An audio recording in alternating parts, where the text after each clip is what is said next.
Bonjour à tous et bienvenue dans un nouvel épisode de En face de toi. Je suis Amandine Nzobadila-Bella. Je suis accompagnée de mon acolyte préféré, Monsieur Christin Nzobadila-Bella. Aujourd'hui, on va aborder un sujet qui, j'en suis sûre, va vous faire réagir. Donc, en face de toi, c'est parti, let's go. Prenez les popcorn et on y va. Hello Christin, comment ça va ? Ça va très bien et toi ? Ça va, merci. Alors aujourd'hui, par ton initiative, on va aborder un sujet qui concerne les influenceurs. Yes. Parce que nous ne sommes pas influenceurs, en tout cas pas encore, du moins. Non. Plus ou moins quand même. Alors déjà, qu'est-ce qu'un influenceur ? Parce que est-ce que nous on peut se considérer comme étant des influenceurs ? Bah on est tous. Regarde, je t'ai dit, tu fais ça. Ah oui. Elle m'a imité mes mouvements. J'ai imité. On vous mettra. Vous allez voir.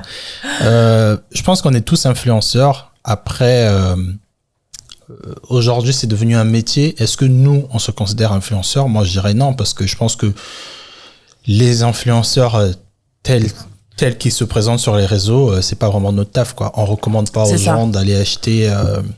On n'a pas des codes promo, on fait pas des revues de produits. Quoique moi, je fais des revues des.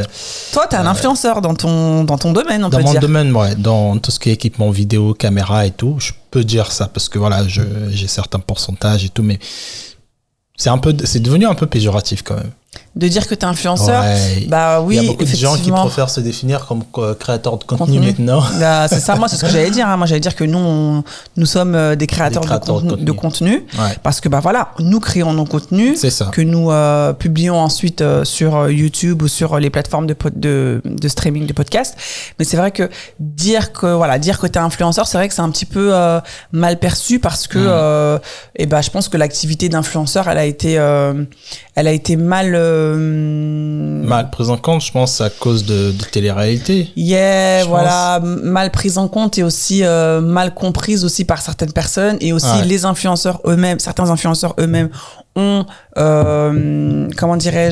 profité trop de leur influence et ont fait n'importe quoi. Bref, en tout cas, nous la question qu'on s'est posée et ce qui a amené en fait au sujet de cet épisode, c'est qu'on s'est demandé, quand tu es un influenceur, est-ce que le fait, vu que tu influences des gens, par exemple, à acheter un produit pour mincir ou je sais pas, acheter une boisson énergétique ou je sais pas quoi, est-ce que quand problème il y a, est-ce que un influenceur il est obligé de se positionner sur certains sujets?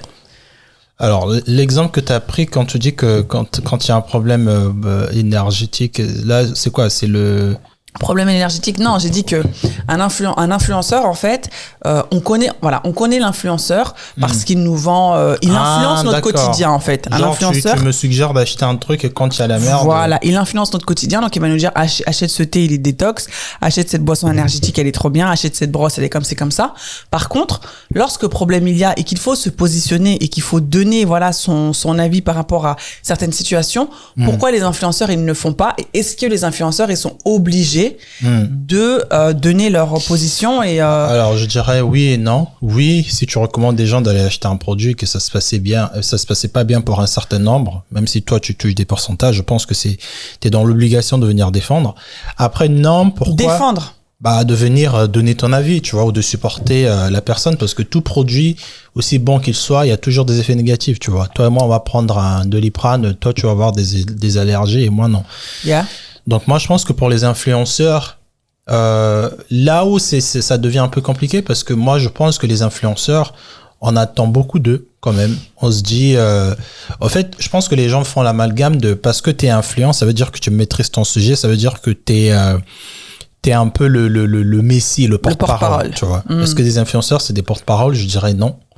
Ils ont juste l'influence.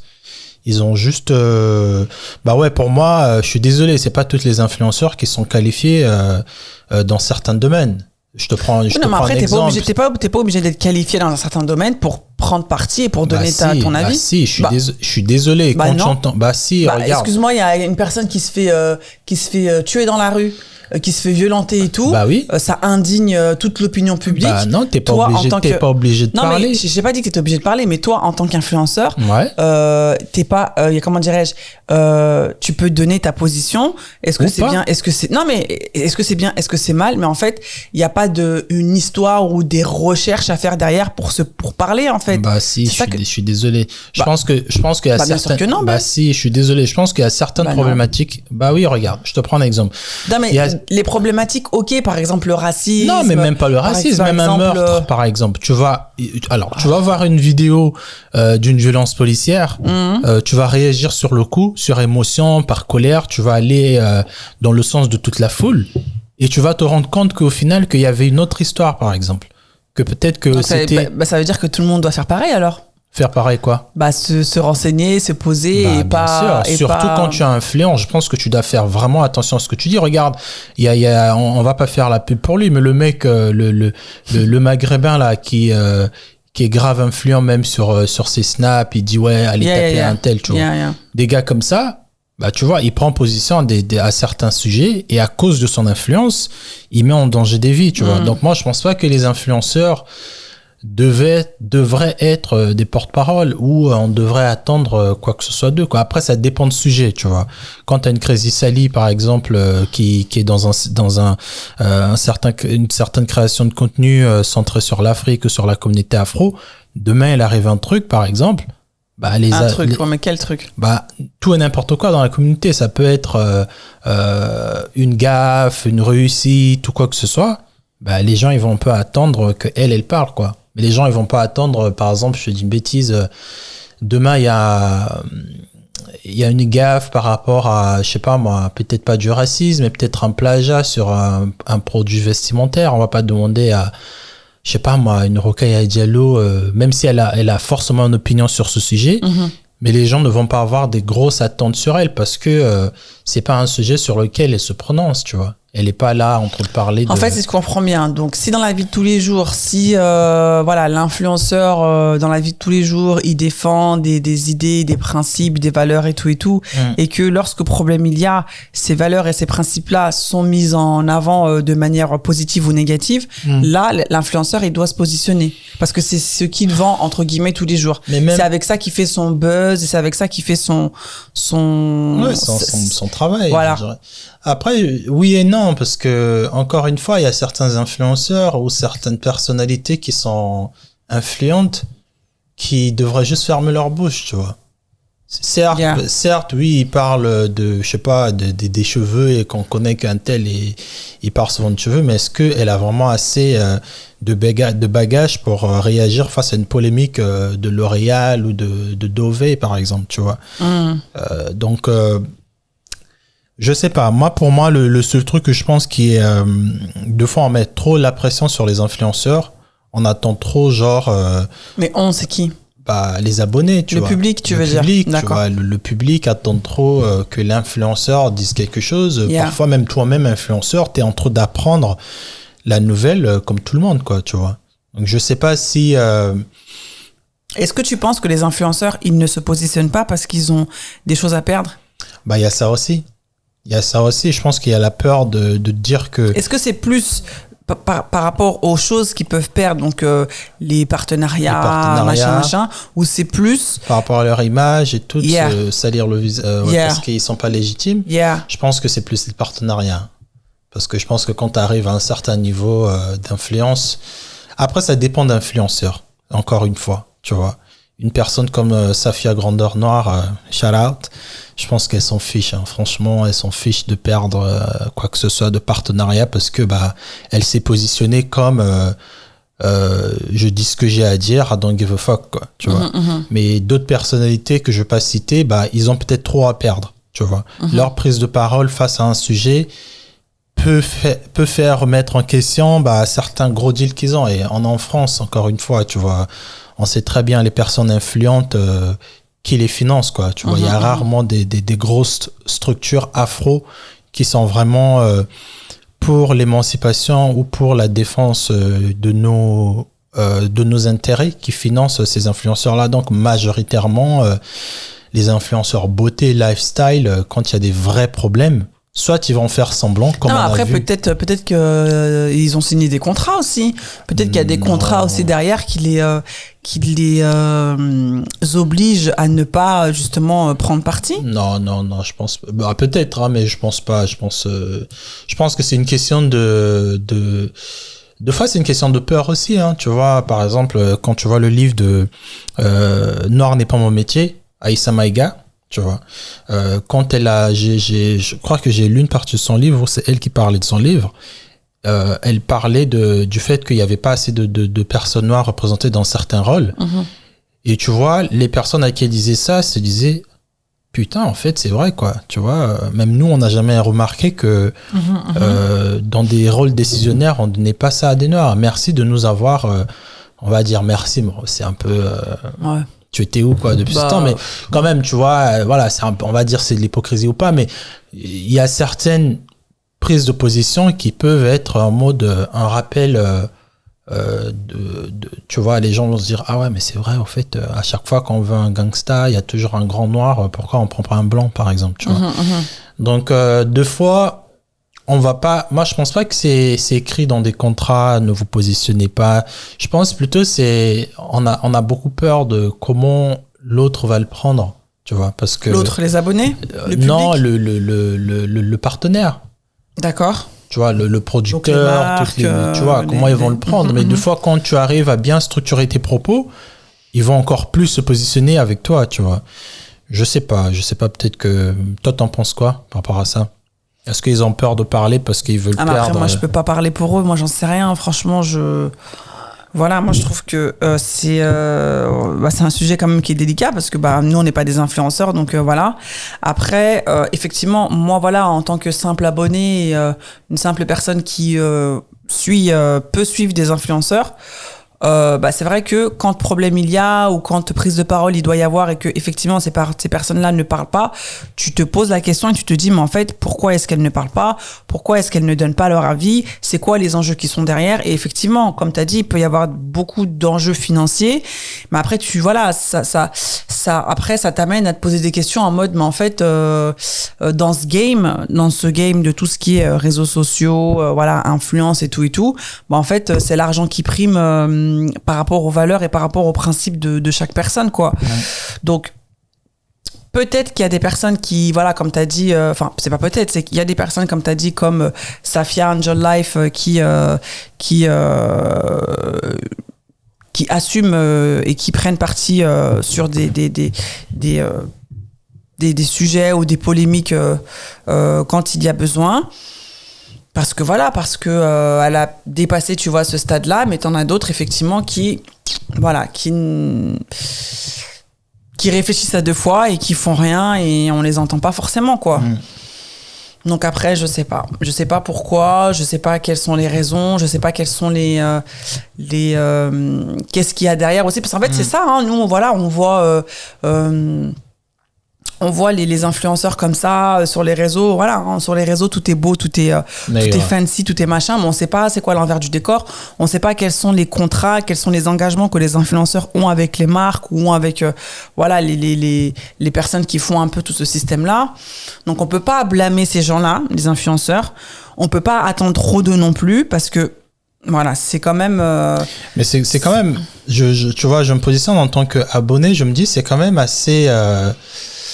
C'est quand même assez dur, tu vois, même si tout à l'heure j'ai dit qu'il faut pas attendre beaucoup des influenceurs, mais je me dis c'est quand même assez contradictoire parce que je suis désolé, quand je vois une personne, oui t'es noir, oui tu vis en France ou en Afrique, peu importe, t'es noir et tu parles de la culture noire pendant 365 jours, quand il y a des festivals t'es là, quand il y a des enjaillements t'es là, mais quand demain il va avoir un problème, un vol ou un truc qui sera pas bien fait et une personne qui s'est fait couillonner dessus ou poignarder derrière le dos et que il faut que tu donnes ta position. Alors, et là, tu commences à réfléchir. Ça sort d'où ça? C'est comme un épisode qu'on avait fait où on parlait du métissage, où tu disais oui, les métis, quand discrimination il y a par rapport à une personne noire, vous devez prendre parti, vous devez nanana. En fait, cette obligation, comment dirais-je, elle est tacite en fait, ça n'existe pas en fait. Enfin, chacun est libre de faire ce qu'il veut. Oui, mais quand il y a certains trucs positifs dans la communauté, tout le monde court dessus. Moi, en fait, je suis que pour toi aussi. Hein, je pense pas que je maintiens mon avis que les influenceurs ne devraient pas parler tout le temps, parce qu'il y a certains influenceurs, franchement, ils ont gagné leur influence beaucoup par des bêtises. Beaucoup ont commencé avec Vine, entre de danser, entre de faire des sketchs. Il y a ça aussi, un humoriste. Voilà. Un humoriste qui va prendre un ton sérieux, qui va dire voilà, franchement, ce qui s'est passé là et tout. Est-ce que les gens ils vont le prendre au sérieux? Est-ce que tu vois ce que je veux dire? Il y a ça aussi. Donc c'est ça. Une influenceuse beauté qui fait du contenu beauté toute l'année et qui un jour elle se dit non. Alors ça, c'est ce qui s'est passé machin. Est-ce que ses abonnés vont pas lui dire en fait qu'est-ce que tu fais là? Nous c'est pas ce qu'on a envie de voir. Il y a ça aussi, tu vois. Non, mais après, je suis désolé, mais à un moment donné, tu restes une personne, quoi, tu vois. D'accord, oui, mais ce que tu montres aux gens, ce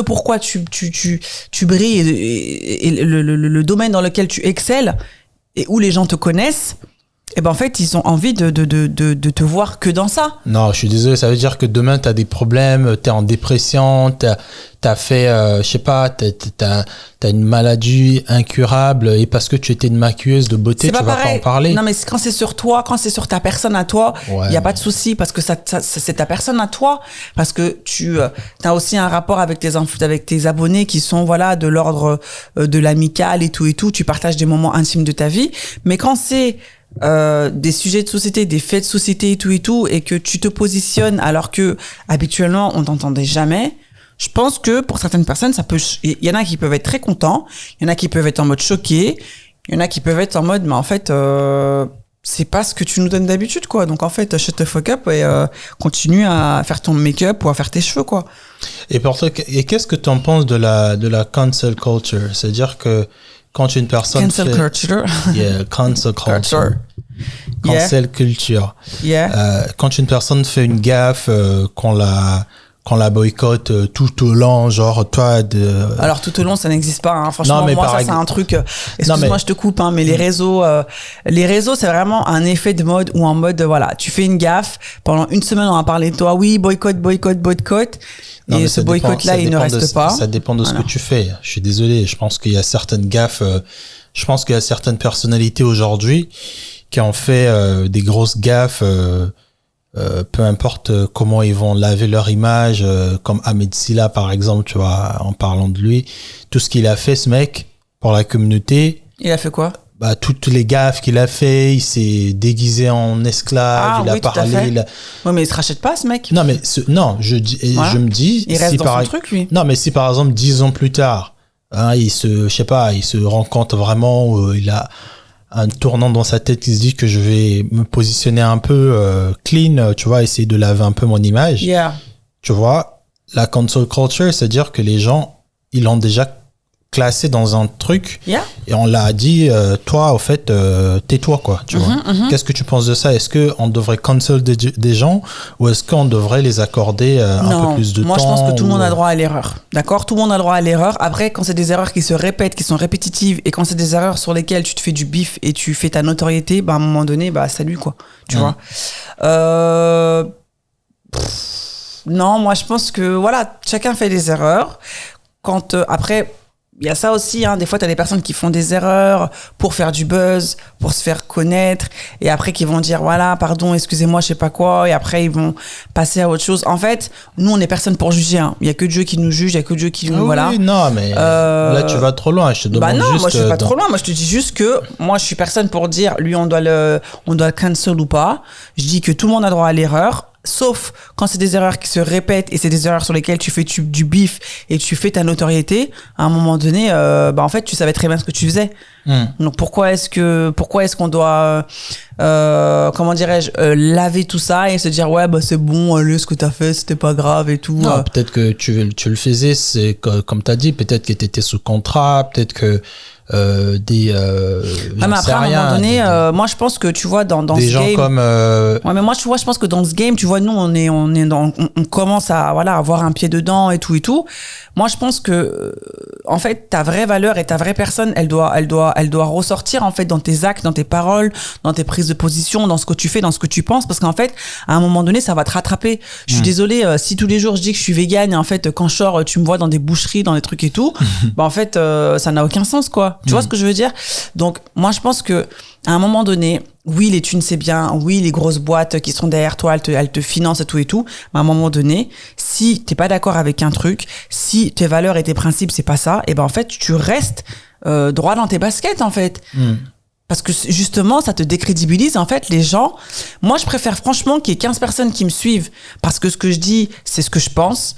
Et je ne me trahis pas et voilà, je ne me prostitue pas, entre guillemets, plutôt qu'il y ait 5000 personnes qui me suivent. Et en fait, c'est pas ce que je suis. Et à un moment donné, je vais péter des plombs, je vais faire une dépression. Et en fait, vous allez découvrir qu'en fait, je sais pas, moi... je sais pas, je suis là, oui, je suis pro-black, machin et tout, nanana, et en fait, je déteste les noirs, je peux pas boire. Enfin, tu vois ce que je veux dire? Yeah. Moi, c'est comme ça que je pense, quoi. Moi, je pense qu'il faut être, tu vois, on est dans une ère où, voilà, on est des adultes, encore pour les jeunes, bon, voilà, les jeunes, ils sont dans un truc où ils veulent de la notoriété, ils veulent de la visibilité. Nous, on est des adultes, on est quand même conscients, on a quand même des moyens de se documenter sur différentes choses. Et en fait, oui, l'argent, c'est bien, mais il faut aller vers des choses qui te ressemblent.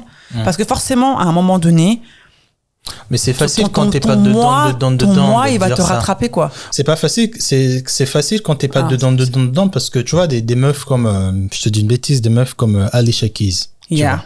Quand elle a fait son big reveal que elle était pas heureuse, elle était en dépression, elle faisait ça que pour, tu vois, nous, à l'extérieur, qui connaissons Alicia depuis 2000, 99, quand elle a commencé avec sa carrière. Alors, on la connaît, voilà. Non, on la connaît à travers ce qu'elle nous montre. Voilà, à travers ce qu'elle nous montre. Voilà. Donc, une personne qu'on peut dire aussi authentique comme elle vient nous dire 20 ans plus tard, au fait, les gars, j'ai passé une période sombre et tout. On se dit, bah, au fait, vu que tu nous as menti, entre guillemets. Non, c'est pas du mensonge, ça. C'est... Bah, parce qu'il y a quand même des gens, je suis désolé, il y a quand même certaines personnes, quand tu écoutes comment ils parlent de leur vie avant et ce que vraiment ils voulaient faire, tu te dis, en fait, c'est quoi? Est-ce qu'il faut les pardonner parce qu'ils ont vraiment vécu quelque... En fait, c'est ça. Moi, je pense qu'on peut pas aujourd'hui dire que parce que, comme tu as dit, tu dis que tu es vegan et à chaque fois tu manges de la viande. En fait, je pense que l'image qu'on présente devant, sur les réseaux, et la personne qu'on est, quand on va découvrir vraiment notre image, qui en est, je pense pas qu'il faut qu'on cancel les gens, tu vois. Ah, tout à fait. Moi, je dis, on est personne pour cancel qui que ce soit. On cancel les gens, en fait. Parce que on sait pas, en fait, tu vois. La pression, aussi le goût, tu vois. Le goût, il y a certaines personnes qui sont sur les réseaux, elles sont très extraverties, elles parlent fort et tout. Mais quand tu les vois en vrai ou quand tu les connais, c'est des gens, juste quand elles éteignent la caméra, elles pleurent, quoi, tu vois. Est-ce qu'il faut les cancel parce qu'en vrai, ils sont pas comme ça ou parce que, je sais pas, en fait, c'est... moi, je pense que c'est pas aussi facile, comme tu as dit, à certaines personnes qu'il faut cancel parce que trop, c'est trop, quoi. Bah, c'est ça. Mais après, je pense que c'est quand même, pour notre communauté, c'est quand même assez dur quand même, cette histoire de cancel culture, parce que je pense on est tellement dans la fin de la fin FIM, fin, ok. La fin de l'excellence, tu vois. On veut tellement faire des grandes choses bien, se prouver aussi entre nous, parce que tu vois, il y a aussi toujours cette guerre-là. Il y a cette rivalité, mais aussi surtout de prouver à notre bourreau, de montrer aux blancs que voilà, on est capable. Et à chaque fois, on se plante parce que il faut le reconnaître. Il y a certains domaines dans lesquels on n'est pas compétent. Il faut demander peut-être à son frère à côté qui connaît mieux, tu vois. Donc, quand est-ce que des gens comme ça arrivent à mal faire des trucs? Est-ce que il faut être impardonnable? C'est pour ça que les gens, ils sont très intransigeants avec certaines personnes, parce que on n'a plus au fait la compréhension de te dire que bon, il a pas réussi, peut-être parce qu'il n'était pas prêt financièrement, mais parce que Parce que, tu vois. Après, comme tu as dit, je pense que dans notre communauté, effectivement, on est très intransigeant. On attend beaucoup des gens de notre communauté parce que voilà, on n'a pas forcément de modèle. Il y a des modèles d'excellence, mais en fait, voilà, on se cherche encore et c'est un peu difficile pour nous, voilà, d'avoir des choses. En fait, vu que dans notre communauté, on n'a pas des choses qui sont pérennes, c'est-à-dire on n'a pas des choses qui sont là, qui sont bien, qui sont pas excellentes, mais qui sont là, qui sont bien et qui restent. Tu vois, il y a un turnover qui est tellement gros et énorme que quand il y a une nouvelle personne qui va arriver, qui va dire ouais, je vais faire ci, je vais faire ça et tout, et que cette personne-là, malheureusement, elle va se planter, elle va faire des gaffes, ou elle va dire c'est bon, de toute façon, lui, machin et tout, allez, hop, stop, ciao. Tu vois. C'est ça, en fait, la cancel culture. Oui. Parce que nous, on est trop, comme t'as dit, on est trop exigeants, mais en fait, on devrait pas être comme ça. Je pense qu'on devrait laisser aussi, après, voilà, ça dépend, parce que bon, dans notre communauté, comme dans d'autres communautés, je pense, mais bon, vu que nous, on côtoie que la communauté noire, dans notre communauté, il y a quand même énormément de spécimens qui comment dirais-je, face à ce manque de choses qui n'existent pas dans notre communauté, se permettent en fait de nous prendre pour des cons, tout simplement. Ouais. Voilà, on va dire les mots tels qu'ils sont. Et du coup, c'est pour ça que on laisse pas passer. Ouais. Tu vois, pour certaines choses, on laisse pas passer, tu vois. On va pas citer des exemples parce que franchement, il y en a. Et je pense que en écoutant ce qu'on vous dit, vous allez vous aussi vous dire, ah ouais, c'est vrai et tout et tout. Donc, je pense que il y en a qui abusent et c'est pour ça que on veut vite aller nexter les gens et attendre la suivante. Mais du coup, la suivante, elle va avoir tellement d'attentes c'est ça, en fait, que dès qu'elle va faire un petit truc, on va encore la nexter. C'est ça, en fait. C'est pour ça, tu vois, l'histoire de la cancel culture dans notre communauté.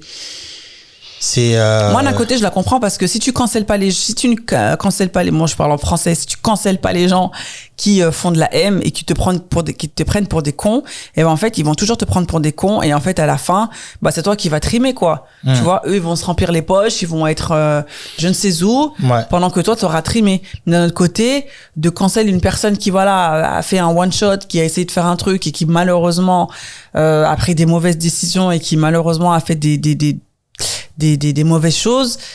Est-ce qu'il faut la cancel? Est-ce qu'il ne faut pas lui donner une seconde chance? Telle est la question, quoi. Après, c'est ça. Est-ce qu'il faut attendre qu'une personne refasse quelque chose en deuxième pour... bien sûr, moi, je pense qu'il faut laisser sa chance à tout le monde. Ouais. Mais voilà, il faut aussi rester sur ses... Moi, je pense que c'est comme partout, en amour, en amitié, dans le travail. Voilà, une personne, elle va te faire un coup de PUTE. Et ben, en fait, tu vas pas, le lendemain matin, lui ouvrir tes bras comme ça. Non, tu vas être sur tes gardes. Et ben, je pense que nous aussi, on devrait être comme ça, mais on devrait être en mode lolo, quoi. Tu vois, low-key, on devrait être, allez, c'est pas grave. Non, mais quand t'as une personne qui te fait un coup de PUTE, tu peux être patient. Mais quand t'as 50 personnes qui t'ont fait des coups comme ça, il y a un moment donné, je pense que notre communauté, tu vois, je peux comprendre pourquoi on est très carré, tu vois. On n'avancera jamais, hein. C'est ça aussi. Je pense qu'il faut avoir les deux. Moi, je pense que c'est c'est une question de balance. Yeah. Il faut pas qu'on ignore ceux qui sont dans la merde et qui font vraiment du sale boulot. Yeah. Des gens qui utilisent leur notoriété pour asservir d'autres personnes, tu vois. Je pense que ces personnes-là, il faut pas juste qu'on dise parce qu'ils sont ici, il faut pas qu'on... Ouais, ils sont intouchables, quoi. Il faut pas que, ils sont intouchables, il faut pas qu'on les expose parce que, c'est bon, c'est une erreur. Et il y a aussi le côté, qu'est-ce qui s'est vraiment fait, tu vois? Que aussi le truc soit clair, qu'on sache que, en fait, ça n'a pas marché parce que, et pas juste... c'est trop fouillis, tu vois. Il y a trop des trucs, des fois tu sais pas, des fois aussi il y a le paraître, tu vois, un tel va se positionner comme ça alors que le mec il est dans la merde vraiment.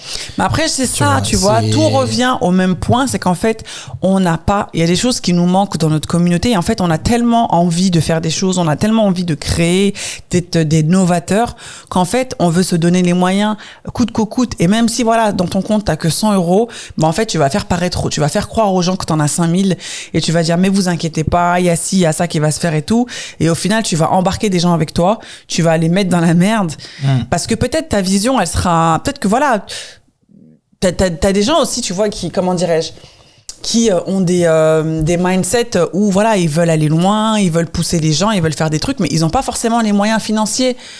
Bon, si tu dis à ton entourage, bon, écoutez les gars, j'ai pas beaucoup de thunes, mais voilà, ensemble on va le faire et tout, ça peut fonctionner. Mais si tu caches, si tu fais le genre, voilà, j'ai 5000 balles sur mon compte, vous inquiétez pas, je vais vous payer, alors qu'en fait c'est pas ça du tout, bah effectivement là ouais, c'est problématique et c'est pour ça que les choses elles n'avancent pas et que ça fonctionne pas. Après, et je pense que comment on peut les faire avancer avec ce type de mentalité là, avec ce type d'action?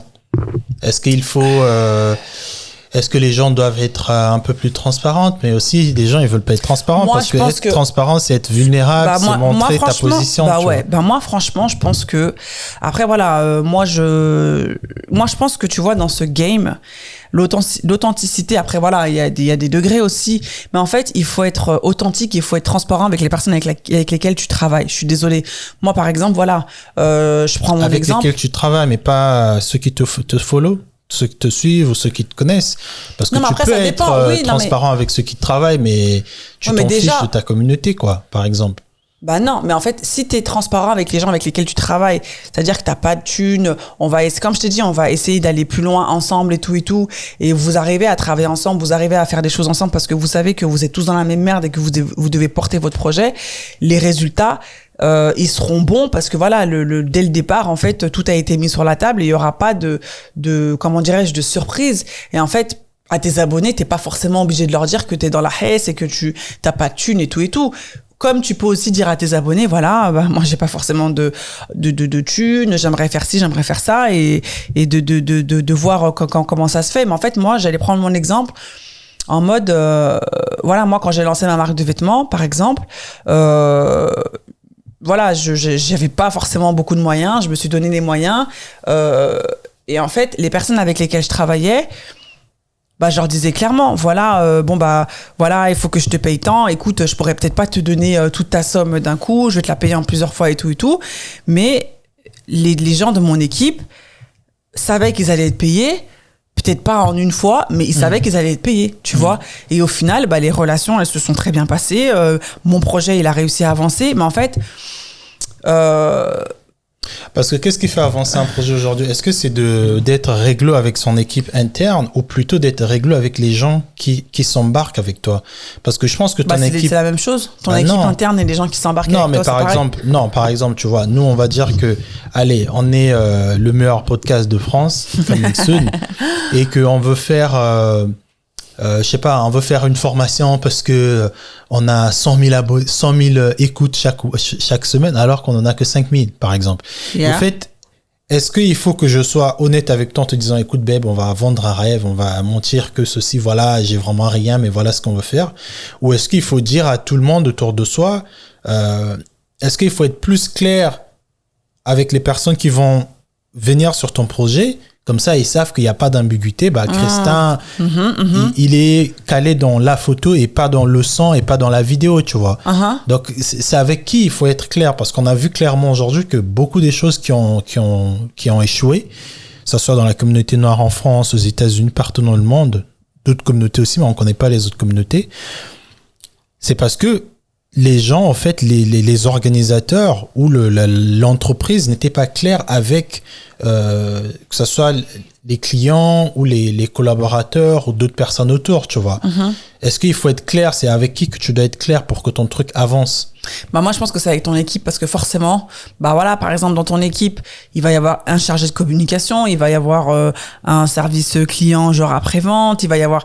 Et en fait, c'est ces personnes-là qui vont, par rapport à ce que tu vas leur dire, par rapport à ce qui va se passer dans ton entreprise, c'est ces personnes-là qui vont te défendre ou qui vont réagir face à certains problèmes. Mais si vous êtes tous dans la merde, si le leader il est aussi borné dans son truc, vous voyez que vous en fait, moi je pense que pour moi, je vais te laisser terminer d'abord. Je te laisse terminer. Ah d'accord, et ben non, mais moi je disais que moi je pense que c'est dans ton équipe en fait que tu dois être clair.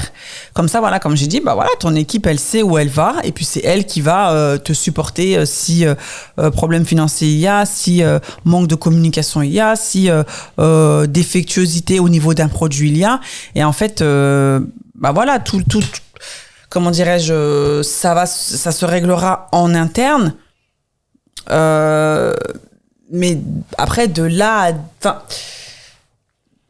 je sais pas. Moi, je pense que dès lors qu'on se positionne comme un prestataire de service ou une équipe ou un réalisateur de festivals, de formation, dès lors qu'on a des gens de l'extérieur qui nous suivent, par exemple, tu organises un festival et que tu dis aux gens, je sais pas, je vais vous donner des voitures à la fin parce que c'est l'événement organisé par Toyota. Ton équipe interne est d'accord que Toyota a vraiment donné des voitures pour que les gens la testent. Mais sauf que toi, tu sais qu'il n'y a que 30 voitures.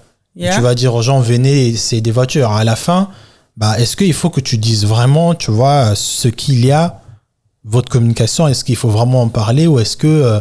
mais après, je pense que tout est une question aussi de com et de commercial. Si tu dis, je sais pas, vous gagnerez, il va y avoir 50 voitures à gagner pendant ce festival et au final, t'en as que 25. Écoute, t'essayes de retourner ça en mode... je sais pas, t'essayes de retourner ça en mode un peu commercial. C'est un peu mentir, tu vois, pour attirer un petit peu les gens.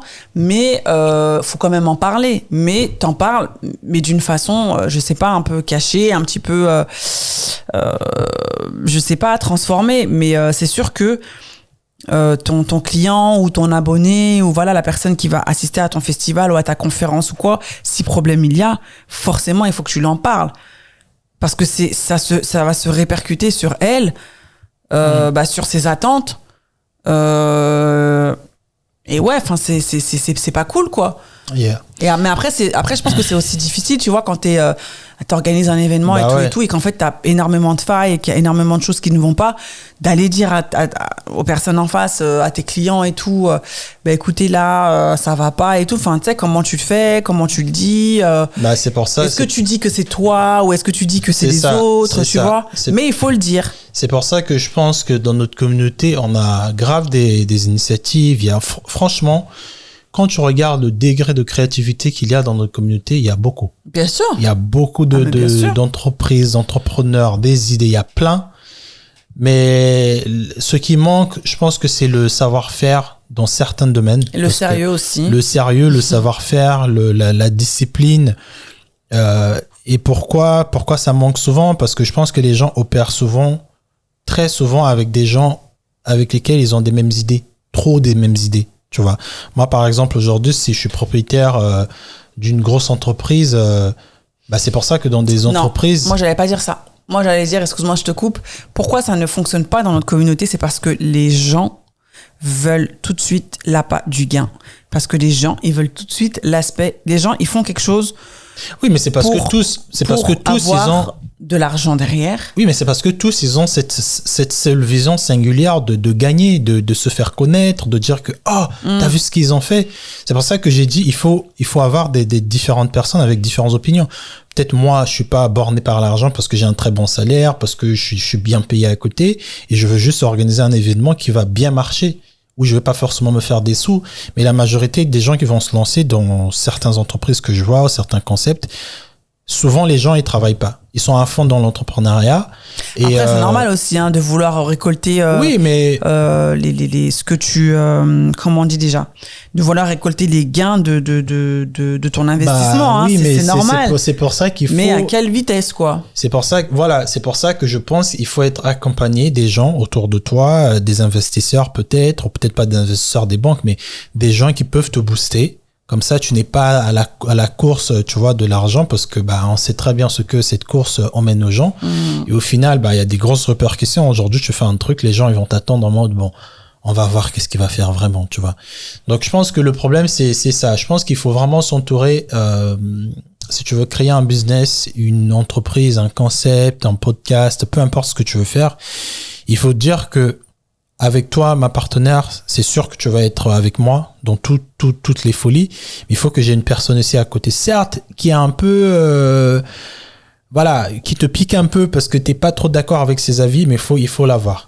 Parce que c'est cette personne qui va te dire, wow, tu communiques trop tous les jours, calme-toi, fais ceci, ne fais pas ceci. Et d'avoir une personne vraiment qui va te dire la vérité, c'est... Ouais, mais bon, est-ce que le dirigeant, il va écouter cette personne-là? Il y a ça aussi, parce qu'il y a l'ego, aussi derrière. Bah, mais il y a l'ego qu'il faut mettre de côté avant tout.